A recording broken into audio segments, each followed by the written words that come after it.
2 दिवसापूर्वी आयुषचा वाढदिवस होता आणि त्याला चॉकलेट केक खायचा होता. तर म्हटलं चला आज आपण एगलेस चॉकलेट केक तयार करूया. चॉकलेट केक आयुषला अतिशय आवडतो. म्हणून म्हटलं बाहेरून विकत आणण्यापेक्षा घरच्या घरी हा चॉकलेट केक तयार करूया. त्याला फक्त प्लेन नव्हता पाहिजे, त्याला डेकोरेशन पण पाहिजे होतं. मी जेव्हा पण केक बनवते ना, फक्त मी स्पॉन्ज केक बनवते आणि डेकोरेशन फार कमी करते. तर म्हटलं याला डेकोरेशन पाहिजे आहे, चॉकलेटचंच पाहिजे आहे, तर मग हे मी शूट पण करते आणि तुमच्यासाठी पण ही रेसिपी घेऊन येते. किंवा जर तुम्ही पहिल्यांदाच करत असाल तर तुम्ही कसं करू शकता, जसं मी इथे केलं आहे, हे सगळं तुम्हाला या व्हिडिओमध्ये समजणार आहे. तर चला व्हिडिओला सुरुवात करूया. हॅलो, नमस्कार. मी सोनल मेजवानी बाय सोनलमध्ये तुमचं खूप खूप मनापासून स्वागत करते आणि आजच्या आपल्या या चॉकलेट केकच्या रेसिपीला सुरुवात करूया. सगळ्यात आधी आपण स्पॉन्ज केक तयार करून घेऊ किंवा त्याचा बेस तयार करून घेऊ. केकचा जो बेस आहे तो स्पॉन्जी असणं जास्त महत्वाचं आहे. जोपर्यंत तो स्पॉन्जी होणार नाही ना, तोपर्यंत आपल्याला केकला कितीही तुम्ही चांगलं डेकोरेशन केलं तरी त्याला टेस्ट येणार नाही. तर सगळ्यात आधी आपण स्पॉन्ज केक तयार करून घेऊ. त्यासाठी मी इथे सगळ्यात आधी जे ड्राय इन्ग्रेडियंट आहे ते काढून घेतले. तर इथे मी 2 कप मैदा घेतला. मैदा मी ऑलरेडी मोजून घेतला होता. त्यानंतर 2 टेबलस्पून मी इथे कोको पावडर घातलेला आहे. चॉकलेट केक करायचा असेल ना, तर कोको पावडरनीच त्याची टेस्ट चांगली येते आणि चॉकलेट केक तयार होतो. केक करताना काही सिंपल टेक्निक्स किंवा ट्रिक्स मी तुमच्याशी इथे शेअर करते. तर जेव्हा आपण केक करतो तेव्हा सगळं मोजून घ्यायचं आहे. जर तुमच्याकडे असं मेजरिंग कप नसेल ना, तर आपल्या घरामध्ये रेग्युलर साइजची जी वाटी असते, तर ती घ्यायची आणि त्यानेच सगळं मोजून घ्यायचं. आणि चमचा जो असतो, जो आपला पोहे खायचा नाश्त्याचा जो चमचा असतो ना, त्याच्याने सगळं मोजून घ्यायचं. तर आता इथे मैदा घेऊन घेतला, त्यानंतर कोको पावडर झालं आणि हे जे टेबलस्पून आहे किंवा सॉरी टीस्पून आहे ना, तर त्याने 1 टीस्पून मी बेकिंग पावडर घातलं आणि आता अर्धा टीस्पून इथे बेकिंग सोडा घालायचा आहे. आता जसं मी सुरुवातीला सांगितलं किंवा आत्ताच सांगितलं, की मेजरिंग कप किंवा हे असे नसेल तुमच्याकडे, तर आपल्या घरची जी वाटी वगैरे असते, चमचा असतो त्याने मोजून घ्यायचं. तर हे बघा, जेव्हा आपण केक करतो ना, सुरुवातीला तो नाही जमत. मी पण केक मला 1-2दा नाही जमलाय. त्याच्यानंतरच मी केकला म्हणजे स्पॉन्ज केक स्पेशली खूप छान बनवायला लागलेली आहे. एकदा जर तुम्हाला कळालं, की काय कमी असतं, काय जास्त असतं, तर तुम्ही आरामात हा स्पॉन्ज केक तयार करू शकता. तर हे सगळं आपण चाळून घेऊ. चाळल्याने याच्यामध्ये एअर फॉर्म होते आणि जेव्हा आपण केक करतो तर तो चांगला फ्लफी होतो. तर हे बघा, हे चाळून घेतलं. आता हे बाजूला ठेवू आणि जे वेट इन्ग्रेडियंट आहे किंवा जे ओले इन्ग्रेडियंट आहे ते घेऊ. यामध्ये अर्धा कप दही घेऊ. दही खूप आंबट नको. त्यानंतर अर्धा कप तेल घेऊ. बिना फ्लेवरचं तेल घ्यायचं आहे, म्हणजे कुठलंही कोकोनट ऑइल म्हणा किंवा ग्राउंडनट ऑइल, शेंगदाण्याचं तेल वगैरे इथे घ्यायचं नाहीये. ज्याला अजिबात सुगंध, सुवास नसतो असं तेल घ्यायचंय, म्हणजे जसं सूर्यफूल वगैरे जे आपण घरी वापरतो ते. त्यानंतर यामध्ये 3/4 कप साखर घेऊ किंवा इथे तुम्ही 1 कप साखर पण घेऊ शकता. तर ही पिठी साखर घ्यायची आहे. 1 कप पिठी साखर किंवा 3/4 कप पिठी साखर घ्यायची. 1 टीस्पून व्हॅनिला इसेन्स घेऊ आणि हे छान सगळं बीट करून घेऊ. तर माझ्याकडे असा बीटर आहे, याने बीट करून घेत आहे किंवा तुमच्याकडे हँड ब्लेंडर असतो ना, जो आपण हाताने विस्क करतो, तर ते घेतलं तरी चालेल. त्याने तुम्हाला 10 ते 15 मिनिटं छान ब्लेंड करून घ्यायचं आहे किंवा विस्क करून घ्यायचं आहे. तर हे बघा, या पद्धतीने पूर्ण ब्लेंड करून घेऊ. आता यामध्ये हे ड्राय इन्ग्रेडियंट आहे ते पण ऍड करू आणि छान ब्लेंड करून घेऊ. इथे ओव्हर मिक्स करायचं नाहीये, थोडंसं मिक्स करून घ्यायचं आहे. एक 2 ते 3 मिनिटं आपण याला मिक्स करून घेऊ. आता हे तुम्हाला घट्ट दिसत असेल तर यामध्ये आपल्याला दूध घालायचं आहे. तर इथे मी हाफ कप किंवा अर्धा कप दूध घेतलं आणि थोडं थोडं करून यामध्ये घालत आहे.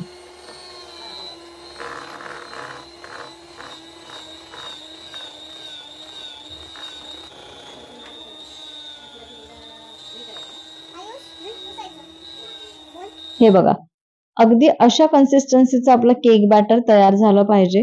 तर इथे जे काही मी प्रमाण सांगितलेलं आहे अगदी परफेक्ट आहे. आपला मस्त असं स्पॉन्जी केक तयार होतो. इथे आम्ही एक केक टिन घेतला आहे आणि त्याला खाली बटर लावून थोडा वरती बटर पेपर लावून घेतला, म्हणजे केक काढायला इझी जातं. आता यामध्ये हे जे बॅटर आहे ते ऍड करू, घालून घेऊ, थोडंसं टॅप करू आणि आजचा हा मी केक आहे ना तो OTG मध्ये किंवा ओव्हन मध्ये करणार आहे. हा सेम केक तुम्ही कढईमध्ये पण करू शकता. कढईमध्ये खाली मीठ टाकायचं, त्यावरती एक स्टँड ठेवायचं आणि त्यावरती आपल्याला हा केक ठेवायचा आहे. तर जेव्हा आपण कढईमध्ये करतो तेव्हा आपण 10 मिनिटं याला प्रीहीट करून ठेवायचं, म्हणजे जी कढई आपण गरम करून ठेवायची आणि त्यानंतर हे त्यामध्ये ठेवायचं आणि 30 ते 40 मिनिटं आपल्याला तो केक बेक करायला लागणार आहे. आणि आज आपण इथे OTG मध्ये करतोय तर इथे मला 20 ते 25 मिनिटं लागलेली आहे. तर मी 180 डिग्रीवरती 20 ते 25 मिनिटासाठी हा केक बेक करणार आहे. आणि मी ओव्हन 10 मिनिटासाठी प्रीहीट करून ठेवलेला आहे. आपल्या इथे 25 मिनिटं झालेली आहे आणि तुम्ही बघू शकता केक मस्त आपला झालेला आहे. मी याच्यामध्ये म्हणजे चेक करून घेते की आतून शिजला आहे का. तर हे बघा टूथपिक टाकून काढून बघायचं आणि क्लिअर आली ना, अजिबात त्याच्यामध्ये बॅटर वगैरे लागलं नाही, याचा अर्थ आपलं जे केक आहे तो चांगला आतपर्यंत शिजलेला आहे.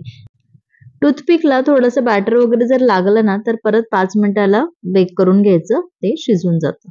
तर हे बघा आता आपण चॉकलेट गनाश तयार करणार आहोत. तर माझ्याकडे ही कंपाऊंड चॉकलेट आहे, मिल्क चॉकलेट आहे ही. आता याचे मी छोटे छोटे तुकडे करून घेणार आहे आणि याचं गनाश तयार करून घेणार आहे.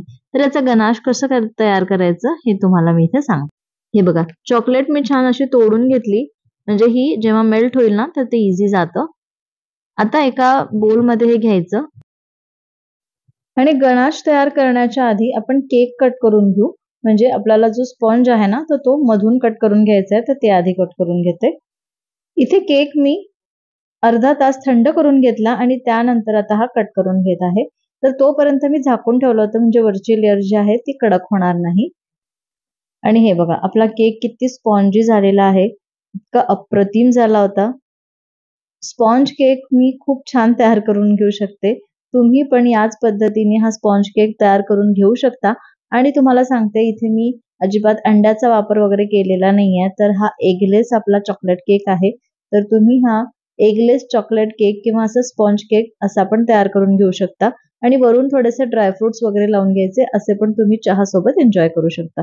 तर आज तर मला डेकोरेशन करायचं आहे, तर इथे मी थोडीशी लेअर कट करून घेणार आहे. आता हा जो वरचा जो डोम भाग आहे किंवा जो उंच भाग आहे ना, मी त्याला कट करून घेते, म्हणजे लेवल करून घेते आणि मधून पण एक कट करून घेते.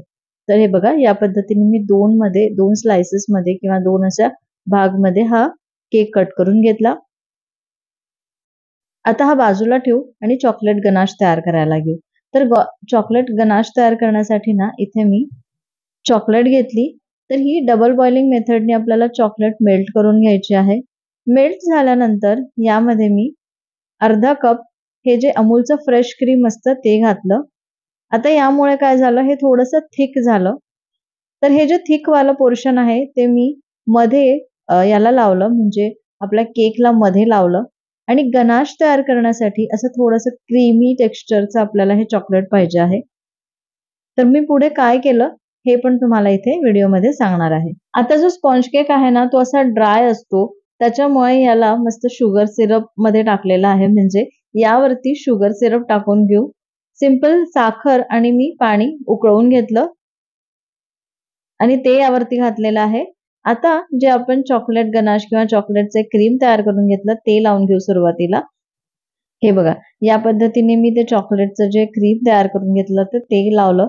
त्यानंतर यावरती ही केकची दुसरी लेअर लावली आणि आता यावरती आपल्याला असं चॉकलेट गनाश किंवा असं मेल्टेड चॉकलेट टाकायचं आहे. तर त्यासाठी हे जे मी चॉकलेट मेल्ट करून ठेवलेलं होतं त्यामध्ये 2 टेबलस्पून बटर घातलं आणि अगदी थोडंसं, म्हणजे पाव कप पेक्षा पण कमी इतकं दूध घातलं आणि हे छान मिक्स करून घेतलं. यामुळे काय झालं, आपलं जे चॉकलेट आहे ते छान असं मेल्टेड चॉकलेट झालं. आणि काळजी करायची नाही, जेव्हा ते थंड होतं ना परत ते थोडंसं चॉकलेट फॉर्म मध्ये तयार होतं किंवा ते कडक होतं, असं फ्लोई राहत नाही.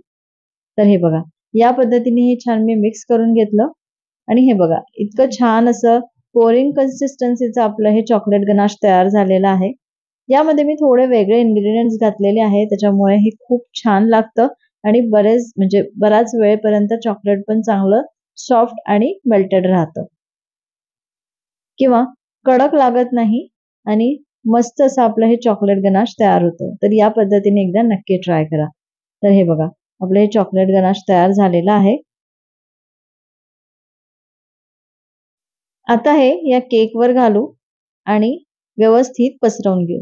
साइडनी पण पसरवून घेऊ आणि मध्ये पण पसरवून घेऊ. सुरुवातीला हे थोडंसं पातळ वाटेल, पण जसं-जसं थंड होईल तसं-तसं हे छान घट्ट होईल. तर हे बघा, आपलं हे चॉकलेट गनाश तयार आहे आणि हे मस्त मी यावरती घालून घेतलं आणि छान पसरवून घेऊ. आणि काही चॉकलेट जे रेडी चॉकलेट्स असतात ना, त्यानेच मी इथे मस्त डेकोरेट करून घेतलेलं आहे. तर मी इथे KitKat आणि डेअरी मिल्क वापरलं आहे. स्पॉन्सर्ड व्हिडिओ वगैरे नाहीये. आपण ह्या चॉकलेट्स नेहमीच खातो आणि या चॉकलेटनी पण केक खूप छान होतो. तर मी चॉकलेट्स आणले आणि हे यावरती ठेवलेले आहे. कारण आयुषला चॉकलेट अतिशय आवडतं. त्यानंतर थोड्याशा स्ट्रॉबेरीज ठेवल्या आणि थोडेसे मिंट लीव्हज ठेवले फक्त कलरसाठी. ते तुम्ही नंतर काढून पण घेऊ शकता. तर आपला हा चॉकलेट केक तयार झालेला आहे. कसा वाटला तुम्हाला? मला कमेंट करून नक्की सांगा. अगदी सिंपल आहे. कोणीही तयार करू शकतो. ज्यांना केक बनवता येत नसेल ना, तो पण हा केक तयार करू शकतो. तर हा बिना अंड्याचा म्हणजे एगलेस केक आणि बिना ओव्हनचा पण तुम्ही करू शकता. मी तर ओव्हनमध्ये केलेला आहे. हा सिंपल आणि इझी चॉकलेट केक कसा वाटला मला कमेंट करून नक्की सांगा. रेसिपी आवडली असेल तर एक लाईक करा, जास्तीत जास्त शेअर करा आणि अजूनपर्यंत चॅनलला सबस्क्राईब केलं नसेल तर प्लीज सबस्क्राईब करा. पुन्हा भेटते अशाच एका मस्त रेसिपी सोबत उद्या दुपारी 2 वाजता. तोपर्यंत बाय बाय.